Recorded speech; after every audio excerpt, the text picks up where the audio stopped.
मैं बरसों से ये कहते आया हूं कि बड़ी अजीब बात है कि जो सबसे बड़ी गुरु भक्ता इस पृथ्वी पर आई, सबरी और मीरा, उनका तो नाम ही नहीं होता। एक को कृष्ण दीवानी कहा जाता है, एक को राम दीवानी। कितनी भूल है भारतवासियों की। इस पृथ्वी पर इन दोनों से बड़ा गुरु भक्त कोई कभी हुआ नहीं, भूतो न भविष्यति। पर हमारी पढ़ाई अधूरी है। लिख लोढ़ा पल पत्थर LLPP। एक ने कहा मैं LLB किया हुआ हूं, एक ने कहा मैं LLPP हूं। बोला मतलब? बोला लिख लोढ़ा पढ़ पत्थर, मुझे कुछ नहीं आता, मेरे पास भी डिग्री है। तो ये दो ऐसी हैं जिनका नाम भारतवासियों को गुरु से जोड़ना चाहिए था। गोविंद और राम तो बाद में आए। सबरी राम से मिलती भी है तो अपने गुरु के लिए। वो तो जीने कोई राजी नहीं थी। जब मतंग जाते थे गुरु तो कहते मुझे नहीं जीना, मैं तो आपके लिए हूं, मुझे अपने साथ ले चलो। गुरुदेव ने कृपा की, वो कहा नहीं नहीं ये तो मानेगी नहीं ऐसी। देख, मेरे को बहुत लोगों ने बहुत उल्टा सीधा बोला है कि जितने आसपास में तुमको महात्मा टाइप के लोग दिखाई पड़ते हैं, लोग कहते हैं समय आज खराब आया है, उसी समय से खराब है। अच्छा खराब सतयुग में भी था, त्रेता में भी था, द्वापर में भी था और अभी भी है। तब भी अच्छे थे, तब भी बुरे थे। नहीं तो ये हिरण्यकश्यप और हिरण्याक्ष कहां से आते हैं? ये रावण और कंस कहां से आते हैं? तब भी दो भाग में दुनिया बटी थी। एक जो सत्य, न्याय, करुणा, प्रेम, धर्म और संस्कृति पर चलती थी, और एक वो विधर्मी जो धर्म के विरुद्ध चलते थे। हर समय से, अनादिकाल से, जब से ये सृष्टि हुई है। इसलिए जब कभी कोई कहता है कि सतयुग आता तो बड़ा अच्छा होता, तो मैंने पिछली बारी भीलवाड़ा में कहा था, अभी तो पृथ्वी पर चोरियां होती हैं सिर्फ, सतयुग में तो पृथ्वी ही चुरा लिया था हिरण्याक्ष ने। बताओ वो दिन अच्छा था कि आज का दिन अच्छा? बोलो।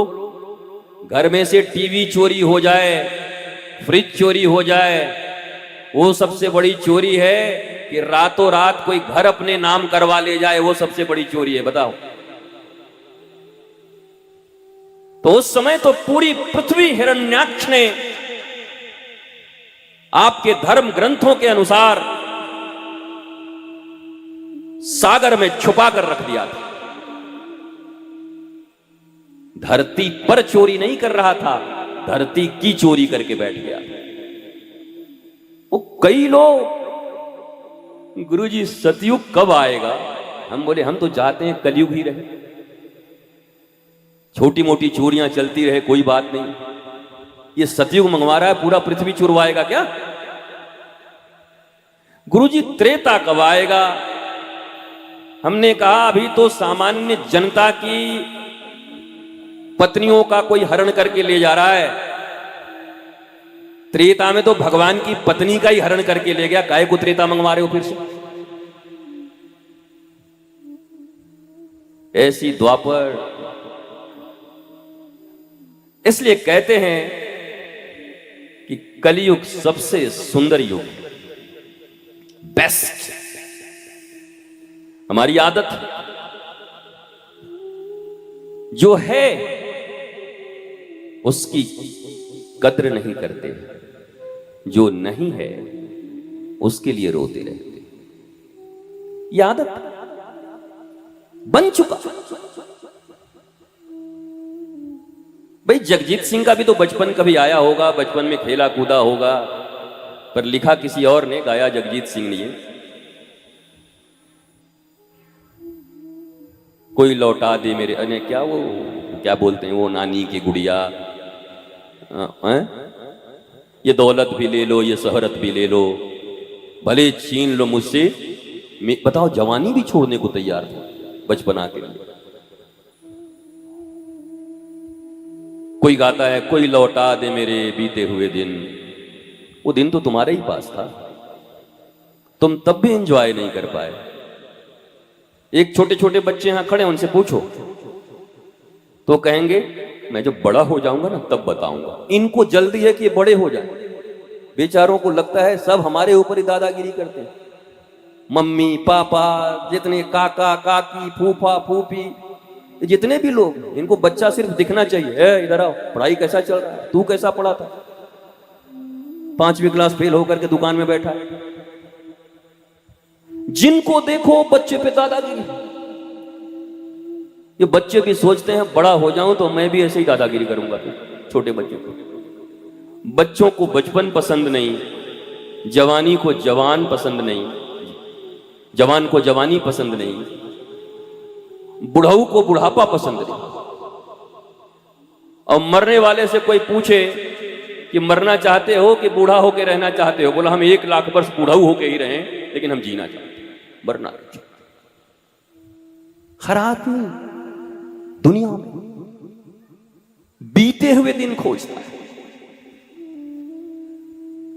और सारी बोध, सारा प्रबोधन, सारी देशना, ज्ञान वर्तमान में है। ये जितने भी धर्म ग्रंथ हैं, ये जितने भी शास्त्र हैं, सद्गुरु हैं, बुद्ध पुरुष हैं, धर्म पर चलने वाले, सत्य पर चलने वाले लोग हैं, उनका एक ही संदेश है। तुम कहते हो ना सारे संत एक क्यों नहीं हो जाते, सब एक ही है, वाणी सबकी एक है, तरीके अलग अलग हैं। वर्तमान, आज यहां बैठे कितने लोगों को चिंता होगी कल गुरु पूर्णिमा में ऐसे करेंगे, तो आज क्या है? आज क्या यहां कोई तेरहवीं चल रही है? आज क्या है? और कल गुरु पूर्णिमा में उसको दुख होगा कि हमको नजदीक नहीं जाने दिए, अगली बार गुरु पूर्णिमा में तो हम नहीं जाएंगे। ये आदमी जैसा दुखी प्राणी इस पृथ्वी पर कोई नहीं। ये दुख जनरेट करने की मशीन है, जनरेटर। दुनिया के बड़े से बड़े सुख से ये दुख खोज के निकाल लेते।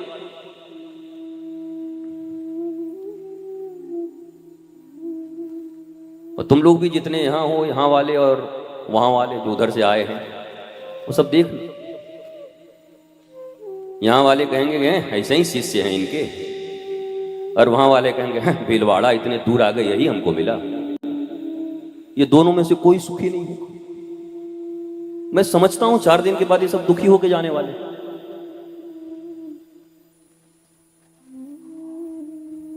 कोई मंथरा मिलेगी, कोई कैकई मिलेगी, वनवास बेचारे राम को होगा। जिस चीज से राम का कोई वास्ता नहीं, पर वनवास उन्हीं का होगा। पर ये मिलेंगे जरूर। तुम 4 दिन, 3 दिन, 2 दिन, कितने दिन हो, मुझे भी कुछ कार्यक्रम का अभी पढ़ा नहीं, अभी भी मुझे महेश ने दिया है, वो भी बड़ा दुखी होके दिया। कार्ड इतना दुखी होके देते आज तक मैं किसी को नहीं देखा, एकदम दुखी हो गए। उनके देख क्या कार्यक्रम है, लीजिए, लेकिन पालन कुछ नहीं होता है। अल्लाह अब मेरे हाथ में आ गया है तो सब पालन करूंगा, मुझे दे दे।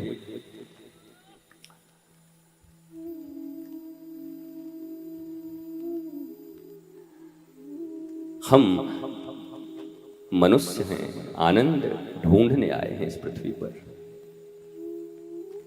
एक भी अवसर मत चूको आनंद का। बीते हुए पल केवल बीतते नहीं हैं, बल्कि आनंद न खोजने के कारण और दुख ढूंढने के कारण वो संस्कार और गहरा बनता जाता है। केवल पल जा नहीं रहा, खर्च होता तो समझते चलो 2 दिन चले गए, पर ये 2 दिन हमारे हैबिट को इतना मजबूत किया कि हमारे नेचर तक में आने वाली है। ये नुकसान। लोग कहते हैं ना समय बीतने के बाद वापस नहीं आता, अरे छोड़ो नहीं आता तो कोई बात नहीं, पर जो जिस अभ्यास में ये समय जा रहे हैं वो ये तय करेगा कि आने वाले भविष्य तुम्हारे कैसे होंगे। अगर आनंद ढूंढने में, साधना करने में, गुरु पथ पर चलने में, धर्म पथ पर चलने में, सत्य के अन्वेषण में ये समय बीत भी रहा है, you are not loser, you all are winner. कब? जब तुम पॉजिटिव होकर आनंद की खोज, बोध की खोज, आत्मज्ञान और अपनी खोज में लगे हो, तो ये समय जा नहीं रहा, बल्कि ये समय तुम्हें बहुत कुछ दे रहा है, जो आने वाले समय में तुम्हारा जय जयकार कराएगा, तुम्हारे जीवन में आनंद होगा। इसलिए व्यर्थ नहीं है, पर लाख कोशिश करो, यह आदमी वर्तमान में जी नहीं सकता। यह आदमी या तो भविष्य में जिएगा या पास्ट में जिएगा, भूत।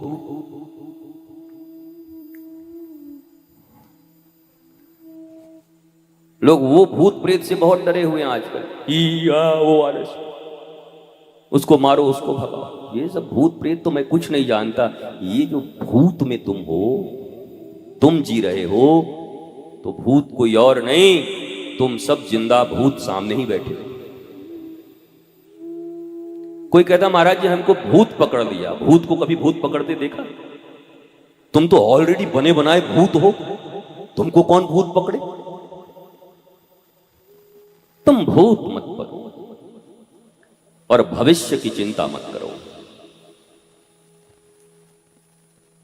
आपको तो बस बैठ के सोफा पर बढ़िया बढ़िया गाड़ी पर घूमना है, माल कमाना है, बड़े बड़े आश्रम बनाने हैं। जरा रोटी कमा के खाना पड़ता तब आपको समझ में आता बाबा जी। ऐसे रोज कमेंट्स हजारों लाखों में हमारे सोशल मीडिया पे आते रहते हैं मेरे लिए। मैं पढ़ता हूँ, मुझे आनंद आता है पढ़ के। मनुष्य की बुद्धि समझ में आती है, फिर लगता है इसकी बुद्धि की शुद्धि कैसे होगी, क्योंकि ऐसे ही लोग तो दुनिया में भरे पड़े हैं। फिर उस पर चिंतन करके कुछ कुछ बोलता रहता। आज में जीने का प्रयत्न करिए। अभ्यास से सब संभव है। कहते कोशिश करने वालों की कभी हार नहीं होती। तो कोशिश तो करके देखो, चेष्टा तो करो आज में जीने का। ये तमाम लोग बैठे जो यहां हैं, ये सब कोई वर्तमान की चर्चा नहीं करेगा। आप लोगों की तरफ से मैं आश्वस्त हूं, हो तो हमारे ही ना। अपने वाले को कौन नहीं पहचानता? अपने माल को कौन नहीं पहचानता? हमारे गोडाउन में माल पड़ा है, हमको नहीं पता होगा? हमारे शोरूम के माल हैं, हमको नहीं पता है? ये या तो भूत की चर्चा करेंगे या ये भविष्य की चर्चा करेंगे। जितने अहंकारी लोग हैं वो ढूंढेंगे कि इसमें खामी क्या रही इस आयोजन में, और वो कहेंगे हमको मौका मिलेगा तो अगले साल हम करके दिखा देंगे। उसकी जिंदगी इसमें जाएगी। और जो भूत में जीने वाले हैं वो क्या कहेंगे? वो वाला जो गुरु पूर्णिमा हुआ था ना, और मैं दूसरी बार प्रयोग नहीं करना चाहता, पर उसके लिए 13वीं ये गुरु पूर्णिमा नहीं। कमाल। भूत से वर्तमान की तुलना नहीं हो सकती। हर एक पल अद्भुत था, हर एक पल अद्वितीय था, श्रेष्ठ था। और आज अभी सबसे श्रेष्ठ समय है, क्योंकि वर्तमान है। इस श्रेष्ठ को और श्रेष्ठ बनाने का प्रयत्न करें, आनंदित होने का प्रयत्न करें, मुस्कुराने का प्रयत्न करें, एक दूसरे से मिलें। तो बस लाल ना रंगाऊं मैं तो हरी ना रंगाऊं, अपने ही रंगों में वो काम करो। पर ये भी मत करना, क्योंकि तुम्हारे रंग तो भी मंथरा के हैं, कहीं उनको मंथरा के रंग में मत रंग देना। तुम ये कोशिश करो, चेष्टा करो कि वो गुरु के रंग में रंगे, हरि के रंग में रंगे, अपनी तरह मत बनाना।